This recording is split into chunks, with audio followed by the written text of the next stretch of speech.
भविष्यात आता तुम्ही कुणी कुणी ऍक्टर व्हायचं ठरवलं? तुझ्यापासून सुरुवात करतो. स्वानंद. नाही, ॲक्टर असं नाही व्हायचंय, आर्किटेक्ट नक्कीच व्हायचं. का? का म्हणजे आता आर्किटेक्टला मी प्राधान्य दिले, मला ते जास्त आवडतं. प्राधान्य तू दिलेलं आहेस त्यांना. हो. बर, तुझे बाबा काय करतात? आमचा आर्किटेक्टचा व्यवसाय आहे. आहा, अच्छा, म्हणून तिकडे जायचं. आता तुझ्याकडे यायचंय. ओंड्यानं काय ठरवलं? काय व्हायचं भविष्यात? सिनेमॅटोग्राफर. सिनेमॅटोग्राफर होणार आहेस तू? अरे वा, म्हणजे सरांच्या प्रमाणेच त्यांच्या पावलावर पाऊल ठेवून तू जायचं ठरवलंस. क्या बात आहे. वा वा वा वा, शुभेच्छा तुला त्याच्यासाठी. गौरीशनी काय ठरवलं? म्हणजे कदाचित मी जेनेटिक इंजिनियर होईल हा, आणि मग नंतर नाटकं करतच राहील मी. पार्थ तर काय आता आम्हाला माहितीच आहे की तो जवळजवळ या क्षेत्रात आता डॉन होऊ इच्छितोय असं दिसतच आहे, आणि तो झालाय जवळजवळ. मग या क्षेत्रातच तू पुढे करिअर करणार की वेगळं काही ठरवलंय? ॲक्च्युली पुलंचं एक वाक्य आहे की नोकरी पण करा आणि एका कलेशी मैत्री करा वा कुठल्याही. वा, की नोकरी तुम्हाला जगायला शिकवेल आणि कला तुम्हाला का जगायचं ते शिकवेल. क्या बात आहे. वा वा वा. छान वाक्य आहे ते. नाही पण पार्थला सायकोलॉजिस्ट व्हायचं असं मी हो, सायकोलॉजिस्ट व्हायचं. हो. क्या बात आहे, क्या बात. आणि अर्चित? तुझ्यासारखं होणार. म्हणजे मला मेडिसिन करायचंय, वा, पण मी ऍक्टिंग सुद्धा चालू ठेवेन. मेडिसिन करायचं आणि ऍक्टिंग सुद्धा चालू ठेवणार. क्या बात आहे. थोडक्यात माझ्या पोटावर पाय देणं ठरलंय त्याचं.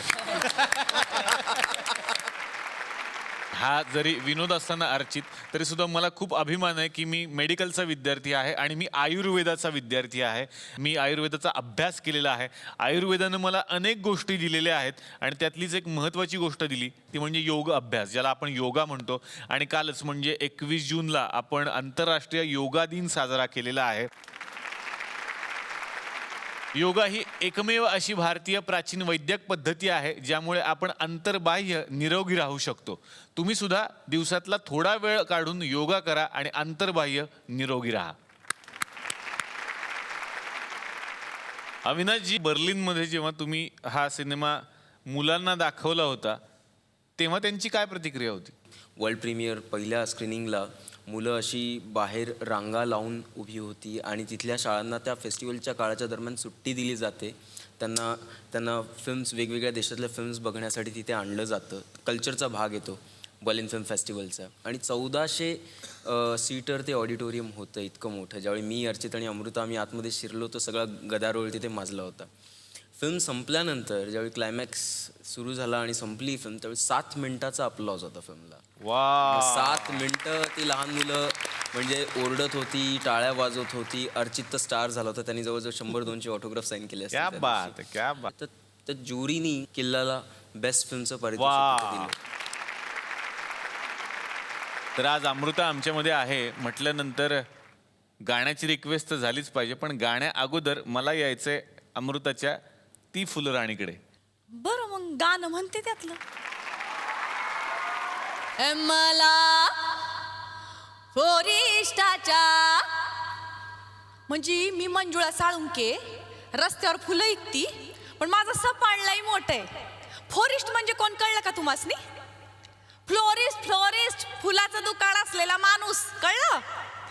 मला फोरिस्टाच्या शापामधल्या बाई गथुयाच, मला फोरिस्टाच्या शापामधल्या बाई गथुयाच, काचच्या माग उभं राहून शेणी फुलं इकायची, हे मला फोरिस्टाच्या शापामधल्या बाई गथुयाच.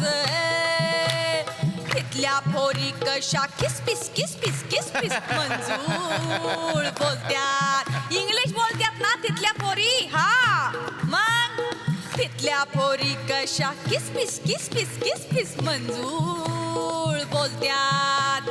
चकापका दिसत्यात, चकापका लिपस्टिक वगैरे लावत्यात ना तिथल्या पोरी. चकापका दिसत्यात.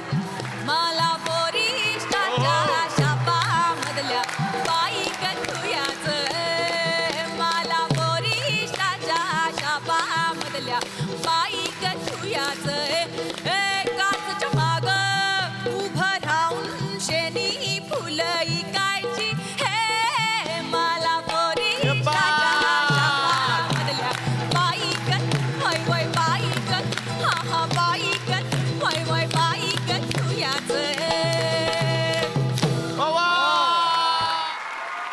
अर्चित आहे पुण्याचा, सगळ्यांना माहिती आहे. आणि पुण्यामध्ये जर काही गाजत असेल तर त्या असतात पुणेरी पाट्या.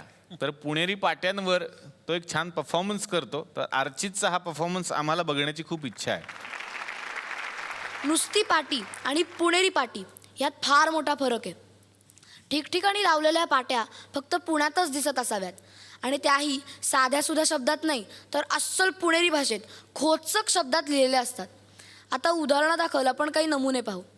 एका बंद बंगल्याच्या बाहेरची पाटी पहा. बंगला गेली अनेक वर्ष रिकामा आहे. आत चोरण्यासारखे काहीही नाही. त्यामुळे चोरांनी उगाच कुलपे वगैरे तोडून आपला वेळ व परिश्रम फुकट घालवू नये. आता एका कार्यालयाबाहेरची पाटी बघा. हे कार्यालय आहे. आत बघण्यासारखे काही नाही. आत येऊ नये. याच कार्यालयात वॉश बेसिन जवळची पाटी. कृपया हात धुताना व चूळ भरताना चित्रविचित्र आवाज काढू नयेत. आता अशाच एका बंगल्याबाहेरची पाटी बघा. आम्ही शाकाहारी आहोत. आमचा कुत्रा शाकाहारी नाही. थोडक्यात काय तर कुत्र्यापासून सावध राहा असा संदेश द्यायचा आहे. आता एका इमारतीबाहेरची पाटी बघा. इमारत रंगवण्याचे कंत्राट आम्ही कोणालाही दिलेले नाही. तरीसुद्धा पान व तंबाखू खाणाऱ्यांनी ही जबाबदारी घेऊन रंगाचा बेरंग करू नये. आता इथे नुसतं येथे थुंकू नये किंवा थुंकण्यास मनाई असं लिहिता आलं असतं. पण नाही, ही पुणेरी पाटी आहे ना. धन्यवाद. क्या बात. वा वा वा वा. एलिझाबेथ एकादशी, किल्ला, फॅन्ड्री, म्हणजे तुम्ही आता असं ठरवून टाकलं बहुतेक की राष्ट्रीय पुरस्कार मिळणारे चित्रपटच तुम्ही घ्यायचे वगैरे असं काही? कसं आहे की कुठलाही चित्रपट जेव्हा आपण निवडतो, करतो, प्रोड्यूस करतो, तर तेव्हा काही तुम्ही असं ठरवत नाही की याला नॅशनल अवॉर्ड मिळेल. फॅन्ड्री जेव्हा आम्ही केला किंवा एलिझाबेथी जेव्हा ठरलं किंवा किल्लाही जेव्हा आम्ही अविनाशला तर पहिल्यांदा बघितल्या सांगितलं की आपण हा सिनेमा करूया. आता या गोष्टीला जवळजवळ 1.25 वर्ष झालं. 1 वर्ष तरी नक्कीच झालं. मागच्या जूनमध्ये. ते मागच्याच जूनमध्ये. सो तेव्हा कुठलाही असा विचार नव्हता किंवा कुठेही असं डोक्यात हे नव्हतं की हा सिनेमा अवॉर्ड विनिंग आहे किंवा या सिनेमाला एक क्रिटिकल ॲक्लेम मिळेल म्हणून हा सिनेमा करावा. आणि ज्या प्रकारे अविनाशने एक्सप्लेन केलं किंवा तुमच्याही ज्या गप्पा होत आहेत की एक अतिशय हळूवार संवेदनशील कथा आहे. आणि मला असं वाटतं की हा मराठीत एक जे नवनवीन प्रयोग होत आहेत त्यातला हा एक पुढचा टप्पा आहे. म्हणजे आपल्याकडे एक स्ट्रेंथ आहे की आपण खूप शब्दांच्या मार्फत, कलाकारांच्या मार्फत गोष्ट सांगतो. ते आहेच ह्याच्यामध्ये.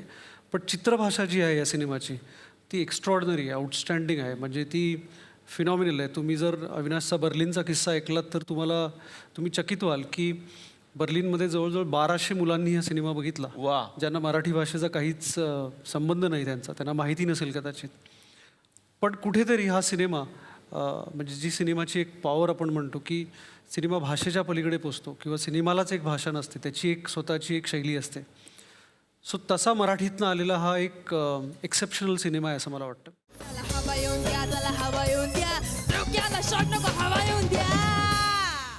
मी मराठी, झी मराठी.